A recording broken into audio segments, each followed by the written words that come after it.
Thanks. So ಇಲ್ಲಿಗೆ ನಮ್ಮ ನಾಷ್ಟ ಮುಗೀತು. ನಾಷ್ಟ ಅಂತೀವಿ, ಊಟ ಒಂದು ಲೆಕ್ಕದಲ್ಲಿ ಊಟ, ಇನ್ನೊಂದು ಲೆಕ್ಕದಲ್ಲಿ ಅರ್ಲಿ ಮಾರ್ನಿಂಗ್ ನಾಷ್ಟ. So guys, welcome to my new blog. ಇವತ್ತು ಡೇಟ್ ಎಷ್ಟಾಯಿತು ನಂಗೆ ಡೇಟೇ ಗೊತ್ತಿಲ್ಲ. ಸೊ ಇವಾಗ ನಾವು ಹೊಡ್ತಾ ಇರೋದು ಅಲಿಪೇರಿನ ಯಾವುದಕ್ಕೆ? ಅಲಿಪೇರಿ ಮೆಟ್ರೋ ಹತ್ರ ಟೋಕನ್ ಇಸ್ಕೊಳಕ್ಕೆ, SSD ಟೋಕನ್.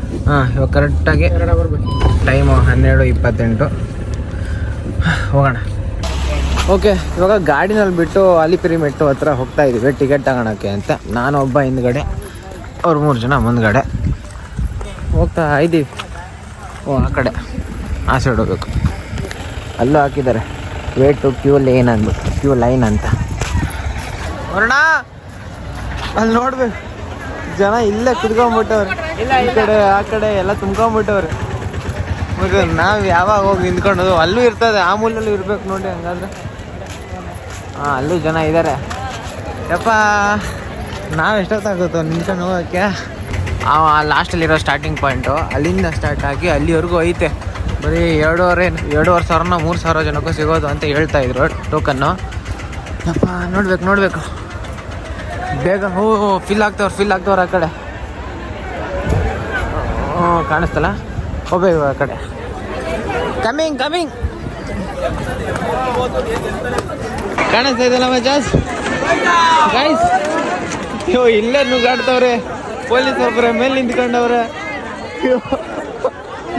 ಅಯ್ಯೋ, ಅವರೇನು ತಲೆ ಮೇಲೆಲ್ಲ ಐಟಮ್ಗಳು ತಗೊಂಡು ಬಂದವ್ರೆ. ಇಲ್ಲ ಅಂದರೆ ಅಷ್ಟೇ ಆಗೋಗೈತೆ. ನಾವು ಲಾಕ್ ಮಾಡ್ದಂಗೆ ಅವ್ರ ಆ ಕಡೆ ಆಗೋಯ್ತು. 3,000 ಜನದ್ದು. Thank you. ಇನ್ನೂ ಇದಾರೆ ಅಂತ ಬಿಡ್ತಾರೆ. ಅವ್ರು ಬಿಡೋದಿರಲಿ. ಅಯ್ಯೋ, ಎಷ್ಟು ಜನ ಇದ್ದಾರೆ. ಆ ಮೂಲೆಯಿಂದ ಪೊಲೀಸರು ಕಾಣಿಸ್ತಾರ ಇಲ್ಲ, ಆ ಮೂಲೆಯಿಂದ ಇವಾಗ ಈ ಕಡೆ ನಿಂತ್ಕೊಂಡಾಗ ಬಂದಿದ್ದೀವಿ. ಇಲ್ಲಿ ನಿಂತ್ಕೊಂಡು ವೆಯ್ಟ್ ಮಾಡ್ತಾ ಇದ್ದೀವಿ. ಅವನು ಇಲ್ಲೇ ಇರ್ತಾರೆ. ಹೆಂಗೋ ಹಂಗೆ ಮಾಡಿ ಒಳಗಡೆ ಬಂದಿದ್ದೀವಿ. ಇವಾಗ ಇಲ್ಲಿಂದ ಕುತ್ಕೊಂಡ್ಬೇಕು ಆ ಕಡೆ, ಆ ಮೂಲೆಯವ್ರಿಗೆ ಹೋಗೋಕ್ಕೆ. ಈ ಕಡೆನೇ ಕ್ಯೂ ಸಿಸ್ಟಮ್ ಸ್ಟಾರ್ಟ್ ಆಗೈತೆ. ಇವಾಗ ಇಲ್ಲೆಲ್ಲ ಕೂತಿರೋ ಹಂಗೆ ನಾವು ಕೂತ್ಕೊಂಡಿರ್ಬೇಕು. ಟೈಮ್ ಬಂದಾಗ ಎದ್ದೋಗಿ ಟೋಕನ್ ಇಸ್ಕೊಳ್ಬೇಕು. ಎಲ್ಲ ಹೋಗ್ತಾರೆ ಮೊಬೈಲ್. ನಂಗೆ ಕರೆಕ್ಟಾಗಿ ನಿದ್ದೆ ಮಾಡೋಕ್ಕಾಗ್ತಾ ಇಲ್ಲ ಗೈಸ್. ಕಣ್ಣು ಮುಚ್ದಂಗೆಲ್ಲ ಕೂಗ್ತಾರೆ. ಇವಾಗ ನೋಡಿ ನಿಂತ್ಕೊಂಡಿದ್ದೀವಿ, ಒಂದು ಸ್ವಲ್ಪ ಹೊತ್ತಲ್ಲಿ ಮತ್ತೆ ಕೂತ್ಕೊಳ್ಳೋಕೆ ಸ್ಟಾರ್ಟ್ ಮಾಡ್ತಾರೆ. ಹೇಳೋಕ್ಕಾಗಲ್ಲ. ಇವಾಗ ಇದೇ ಟೈಮು. ನಾನು ನನ್ನ ಯೂಟ್ಯೂಬಲ್ಲಿ ಒಂದು ವೀಡಿಯೋ ಹಾಕಿದ್ದೀನಿ, ಮಗನ ವ್ಯೂಸೇ ಬರ್ತಾಯಿಲ್ಲ. ಏನಾದರೂ ಮಾಡಿ ಸ್ವಲ್ಪ ವ್ಯೂಸ್ ಮಾಡಿಕೊಡಿ ಗೈಸ್. ಆಮೇಲೆ ಅಡ್ವರ್ಟೈಸ್ಮೆಂಟ್ ಹೇಳೋದೆಲ್ಲ ಸ್ವಲ್ಪ ನಾನೇ ನಿಲ್ಲಿಸ್ಬಿಡ್ತೀನಿ. ಪ್ರಮೋಷನ್ಗಳೆಲ್ಲ ಏನು ಮಾಡಲ್ಲ ಆಯಿತಾ. ನನಗೆ ಯೂಟ್ಯೂಬ್ ಒಂದು ಹಿಟ್ ಆದರೆ ಸಾಕು. ಸೊ ಇವಾಗ ಫೈನಲಿ ನಾವು ಕೊನೆ ಲೈನಿಗೆ ಬಂದು ನಿಂತ್ಕೊಂಡಿದ್ದೀವಿ. ಆ ಕೊನೆ ಲೈನ್ ಅಂದರೆ ಈ ರೋ ಅಲ್ಲಿ ಇದೇ ಕೊನೆ ಲೈನು. ಆಮೇಲೆ ಆ ಕಡೆಯಿಂದ ಇನ್ನೊಂದು ಲೈನ್ ಸ್ಟಾರ್ಟ್ ಆಗುತ್ತೆ. ಅದು ಒಂದೇ ಲೈನ್ ಅನಿಸುತ್ತೆ. ಅಷ್ಟೇ ಬರ. ಆ ಕಡೆ ಯಾವುದೋ ಲೈನ್ಗಳಿಲ್ಲ, ಸುಮ್ಮನೆ ಇರೋ ಅದೇ ಲಾಸ್ಟ್. ಅಲ್ಲಿಂದ ಕಟ್ ಹೊಡ್ಕೊಂಡಂಗೆ ಸ್ಟ್ರೈಟ್. ಹೌದು ಇದಾರೆ, ಅಲ್ಲೂ ಇದ್ದಾರೆ. ಸೊ ನಾವು ಈ ಕಡೆಯಿಂದ ಹಂಗೋಗಿ ಎಲ್ಲೋ ಎಂಟ್ರ್ ಆಗ್ತೀವಿ. ಆ ಸೈಡ್ ಎಲ್ಲೋ ಎಂಟ್ರ್ ಆಗ್ತೀವಿ ನಾವು ಗಾಯ್ಸ್. ಎಷ್ಟೊತ್ತು ನಾವು ಆ ಕಡೆ ಇರೋ ಆ ಲೈನಲ್ಲಿದ್ರಿ, ಇವಾಗ ಈ ಲೈನಲ್ಲಿದ್ದೀವಿ. ಈ ಕಡೆ ಇನ್ನೊಂದು ಸ್ವಲ್ಪ ಲೈನ್ಸ್ಗಳವೆ. ಅದಾದಮೇಲೆ ಅದಾದಮೇಲೆ ಅಲ್ಲಿ ಮುಂದ್ಗಡೆ ಬಿಲ್ಡಿಂಗ್ ಕಾಣಿಸ್ತಿದೆಯಲ್ಲ, ಅಲ್ಲಿ ಕೆಳಗಡೆ ಈ ಕ್ಯಾಮ್ರಾ ಕಾಣಿಸ್ತಾ ಇಲ್ಲ. ಮುಂದಕ್ಕೆ ಹೋಗಿ ತೋರಿಸ್ಬೇಕು. ಸೊ ಇವಾಗ ಈ ಕಡೆ ನಮ್ಮ ಕಣ್ಮುಂದೆ ಕಾಣಿಸ್ತಾ ಇರೋರು, ರಿಟರ್ನ್ ಹೋಗ್ತಾ ಇರೋರೆಲ್ಲ ಟಿಕೆಟ್ ಪರ್ಚೇಸ್ ಆಗಿದೆ. ಬಿಲ್ಡಿಂಗ್ ಬಂದು ಅದೇ. ಈ ಜಾಗದ ಹೆಸರು ಬಂದು ಶ್ರೀ ಭೂದೇವಿ ಕಾಂಪ್ಲೆಕ್ಸ್ ಅಂತ ಹೆಸರು. ಇವಾಗ ನೋಡ್ಕೊಂಡೆ ಅಲ್ಲಿ ಮೇಲಿತ್ತು. ಸೊ ಈ ಕಾಂಪ್ಲೆಕ್ಸ್ನ ಎಂಟ್ರ್ ಮಾಡಿದಾಗ ಈ ಥರ ಕಾಣಿಸುತ್ತೆ. ಇಲ್ಲಿ ಲೈನಲ್ಲಿ ನಿಂತ್ಕೊಂಡು ಆಧಾರ್ ಕಾರ್ಡ್ ಕೊಟ್ಟು ಟಿಕೆಟ್ ಟೋಕನ್ ತಗೋಬೇಕು. ಓಕೆ, ಇಲ್ಲಿ ಕಾಣಿಸ್ತಾ ಇತ್ತು ನೋಡಿ, ಫ್ರೀ ಟೈಮ್ ಸ್ಲಾಟೆಡ್ ಸರ್ವದರ್ಶನ ಟೋಕನ್ಸ್ ಅಂತ. ಇಲ್ಲಿ ಕೊಟ್ಟರೋ ಟೈಮಲ್ಲೇ ಎಲ್ಲ ಕಡೆ ಶೌಟಿಂಗ್. ಈ ಕಡೆ ನೋಟಿಸ್ ಮಾಡ್ಬೋದು. ಆ ಕಡೆ ಏನೋ ನೋ ಫೋಟೋಗ್ರಫಿ ವಿಡಿಯೋಗ್ರಫಿ ಕೊಡಂಗೆ ಅಂತ. ಬೇಡ ಏನಾದ್ರು ಕಣ್ಣಿಗೆ ಕಾಣಿಸಿದ್ರೆ ಇರೋದು ವಿಡಿಯೋ ಲೇಟ್ ಮಾಡಬೇಕು. ಅದಕ್ಕೆ ಎಲ್ಲ ಸ್ಟಾಪ್ ಮಾಡ್ಕೊಂತೀನಿ. ಸೊ ಫೈನಲಿ ನಮಗೆ ಟಿಕೆಟ್ ಸಿಕ್ಕಿದೆ. ಕರೆಕ್ಟಾಗಿ 5 ಗಂಟೆ ಒಳಗಡೆ, ಸಂಜೆ 5 ಗಂಟೆ ಒಳಗಡೆ ರಿಪೋರ್ಟ್ ಮಾಡಬೇಕು. ಅಷ್ಟು ಒಳಗಡೆ ಹೋದರೆ ನಮ್ಗೆ ಎಂಟ್ರಿ ಸಿಗುತ್ತೆ. ಅದ್ರ ನೀರು ಹೋದರೆ ಟೈಮ್ ಆಗುತ್ತೆ, ಸಿಗಲ್ಲ.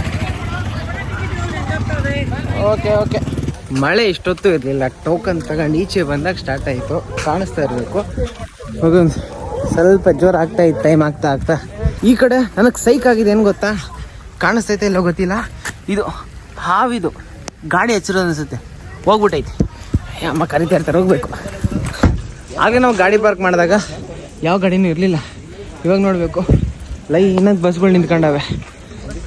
ಈ ಬಸ್ ಹೋಗೋವರೆಗೂ ನಾವು ಹೋಗೋಕ್ಕಾಗಲ್ಲ. ಓಕೆ, ಇವಾಗ ಬಸ್ಗಳು ಹೋಗೋ ಸ್ಟಾರ್ಟ್ ಆಗಿದ್ದಾವೆ. ನಾವು ಇಲ್ಲಿ ಜಾಗ ಬಿಡಬೇಕು. ಸೊ ಇವಾಗ ಇಲ್ಲಿ ಕಾಣಿಸ್ತಾ ಇತ್ತಲ್ಲ, ಇಲ್ಲಿ ಕಾಣಿಸ್ತಾ ಇರುತ್ತೆ. ಈ ಕಡೆ ರೂಮ್ಸ್ ಕೇಳ್ಕೊಂಬರೋಕ್ಕೆ ಹೋಗಿದ್ದಾರೆ. ನೋಡ್ಬೇಕು ಏನಾಗುತ್ತೆ. ಇಂಡಸ್ಟ್ರಿ ರೂಮ್ ಇರೋದು 2,000 ರೂಪಾಯಿ ಅಂತ. ನಾವು ಬೇರೆ ಕೇಳ್ಕೊಂಬನ್ನಿ, ಏನೇ ಬೇಡ ಸ್ಟೇಜಿಂಗ್ ಕೊಡ್ತೀನಿ ಬಾ. ಸೊ ಕೊನೆಗೂ ಒಂದು ರೂಮ್ ತಗೊಂಡಿದ್ದೀವಿ. ಇದರ ರೇಟ್ ಬಂದು ಒಂದು ರೂಮ್ಗೆ 1,000 ರೂಪಾಯಿ ಅಂತ. 2 ರೂಮ್ ಕೊಡಲ್ಲ ಅಂತ ಇದ್ದಾರಂತೆ. ಅಂದರೆ ಮುಚ್ಚಿದ್ದೀನ. ಸೊ ನಮಗೆ 1 ರೂಮ್ ಸಾಕು ಅಂತ ಹೇಳಿದ್ವಿ. ಬಟ್ ಅವರು ಇಬ್ಬರು ಬರೀ ಒಂದೇ ರೂಮ್ ಕೊಡೋದು ಅಂತ ಹೇಳಿದರು. ಅದಕ್ಕೆ ಇವಾಗ 2 ರೂಮ್ ತಗೊಳಕ್ಕೆ ಡಿಸೈಡ್ ಆಗಿದ್ದೀವಿ. ಅದಕ್ಕೆ ಇವಾಗ ಕಾರ್ನ ಕೂಡ ಒಳಗಡೆ ಹಾಕೋದಕ್ಕೊಂದು ಪರ್ಮಿಷನ್ ಕೊಟ್ಟಿದ್ದಾರೆ. ಅವರೇ ಅಲೋವೆನ್ಸ್ ಕೊಟ್ಟಿದ್ದಾರೆ. ಸೊ ಇಲ್ಲಿ ಮೇಲೆ ಕಾಣಿಸ್ತಾ ಇರೋದೆ ರೂಮ್ ಎಂಟ್ರೆನ್ಸ್.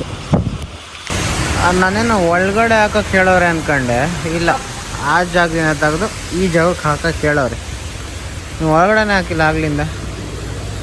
ಹಾಗೆ ರೂಮ್ ಮೇಲ್ಗಡೆ ಎಲ್ಲ ಕೆಳಗಡೆ ಅಂತ ಇರೋದು. ಬಾಟ್ಲ್ ಅಲ್ಲಿ ಇಕ್ಕೀನಿ, ಆ ಬಾಟ್ಲ್ ತೊಗೊಂಡೋಗ್ಬೇಕು. ಇಲ್ಲಿ ಬಾಟ್ಲು ಅಲ್ಲಿ ನೋಡಿದ್ರೆ ಕ್ಯಾಮ್ರಾ ಎಲ್ಲ ಕಡೆ ಆನ್ ಆಗೈತೆ. ಯಾರೋ ಬಿಟ್ಕೊಂಡವ್ರೆ. ಓಕೆ, ಇವಾಗ ಆ ಕಡೆ ಕಾರು, ಈ ಕಡೆನೇ ರೂಮು. ಈ ಕಡೆ ಒಂದು ಬೆಡ್ಡು, ಒಂದು ಮಿರರು, ಟಿ ವಿ, ಅಲ್ಲೊಂದು ಬೆಡ್ಡು. ನಾವು ಟಿ ವಿ ಅಷ್ಟೆಲ್ಲ ಬಳಸ್ತೀವಿ. ಅಮ್ಮ ಆಲ್ರೆಡಿ ಮಲ್ಕೊಂಡ್ಬಿಟ್ಟಿದ್ದಾರೆ. ನಾವು ಬಿದ್ಕೊಳ್ಬೇಕು. ಸೊ ಮಗಂದು ನೀವು ಇವ್ರು ಸ್ಕ್ಯಾಮ್ ಮಾಡಬೇಕು ಜಾಸ್ತಿ. ಇವರು 1 ರೂಮ್ ಕೊಟ್ಟಿಲ್ಲ, ಯಾಕಂದರೆ ಇದು ಅಟ್ಯಾಚ್ಡ್ ರೂಮು. 1 ರೂಮ್ ಕೊಟ್ಟರೆ ಇವ್ರಿಗೆ ಲಾಸ್ ಅಲ್ವಾ. ಇದ್ರೊಳಗೆ ಒಂದೇ ರೂಮು ಅಟ್ಯಾಚ್ ಅಂದರು. 2,000 ಲೆಕ್ಕದಲ್ಲಿ ಒಂದೇ ರೂಮ್ ಕೊಟ್ಟರೆ ಆಗೋಗುತ್ತೆ. ಪ್ಲ್ಯಾನು, ಎಥಿಕ್ಸು ಕಲ್ತ್ಕೊಂಡ್ಬೇಕು ಇವೆಲ್ಲ ನಾವು. ಸಾಕು ಅನಿಸುತ್ತೆ. ಇದೇ ಎಷ್ಟು ನಿಮಿಷ, 10 ನಿಮಿಷ ಆಗಿರುತ್ತೆ ಅನಿಸುತ್ತೆ. ಇವಾಗ ಇನ್ನೂ ಜಾಸ್ತಿ ಮಾಡಿದ್ರೆ ನಿಮಗೆ ನೋಡೋಕ್ಕೆ ಇಂಟ್ರೆಸ್ಟ್ ಇರಲ್ಲ. ಸ್ವಲ್ಪ ಎಂಟರ್ಟೈನಿಂಗ್ ಆಗೂ ಇದೆ ಅಂತ ಅಂದ್ಕೊಂಡಿದ್ದೀನಿ. ಸೊ ಸಾಕು, ಇವಾಗ ಇಷ್ಟು ಸಾಕು. ನಾಳೆ ದರ್ಶನದಲ್ಲಿ ಇನ್ನೊಂದು ವೀಡಿಯೋ ಮಾಡೋಣ. ವ್ಯೂಸ್ ಚೆನ್ನಾಗಿ ಓಡಲಿ, ನನ್ನ ಜೋಗು ಸ್ವಲ್ಪ ಬರಲಿ, ನಿಮ್ಗೊಂದು ಸ್ವಲ್ಪ ಎಂಟರ್ಟೈನ್ಮೆಂಟ್ ಇರಲಿ ಅಷ್ಟೇ.